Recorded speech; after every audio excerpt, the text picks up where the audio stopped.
ابھی کون سی مصیبت ہے؟ مسجد ابوبکر صدیق، ماشاء اللہ.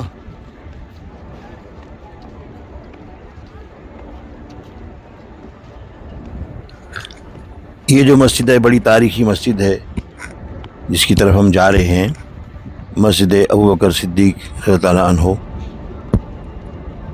اور یہ دیکھیے مسجد کا گنبد، یہ مینار.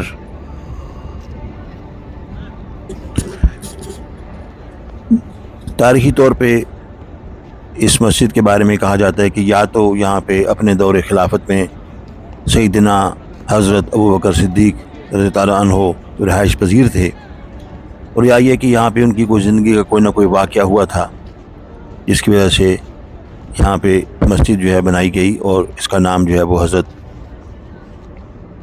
ابوبکر صدیق رضی اللہ عنہ کے نام سے منسوب کیا گیا. یہ جو علاقہ ہے مسجد کے آس پاس کے علاقہ، جہاں پہ مسجد غمامہ بھی ہے، مسجد عمر بھی ہے، مسجد علی بھی ہے، تو یہ اصل میں عید کا علاقہ. دیکھیے لکھا ہوا ہے کلچرل ہیریٹیج، تراثت ثقافی، یعنی اس مسجد کو تاریخی اہمیت حاصل ہے، تو اس وجہ سے اسے اس مد میں شامل کیا گیا ہے. بہرحال یہ دروازے کے اوپر بہت سے لوگوں نے اپنے نام لکھ دیے ہیں.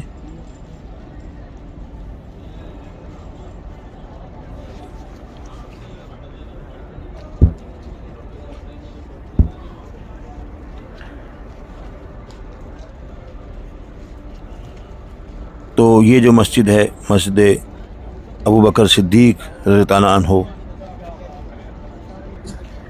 یہ دیکھیے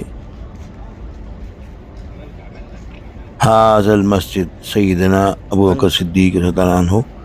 یہ مسجد جو ہے یہ عثمانیہ دور میں بھی اس کی تعمیر کی گئی تھی. اس سے پہلے تعمیر تو تھی مگر دوبارہ تعمیر، اور یہ پتھر جو اسی زمانے کے اور اسی ہارے کے مدینہ منورہ کے علاقے کے، اس میں کہیں کہیں آپ کو لکڑی کے شہتیر سے بھی نظر آتے ہیں.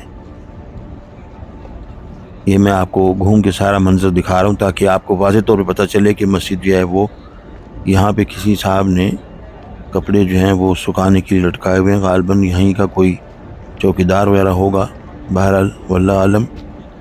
تو یہ مسجد کا جو گردا گرد کا جو منظر ہے وہاں پر عیاں ہو رہا ہے. یہ مسجد جو ہے تاریخی اہمیت کی حامل ہے، اور یہ اس علاقے میں جو کہ مسجد نبی شریف سے تقریباً 500 میٹر، یعنی بہت ہی قریب. اور اب تو جو مسجد نبی شریف کی توسیع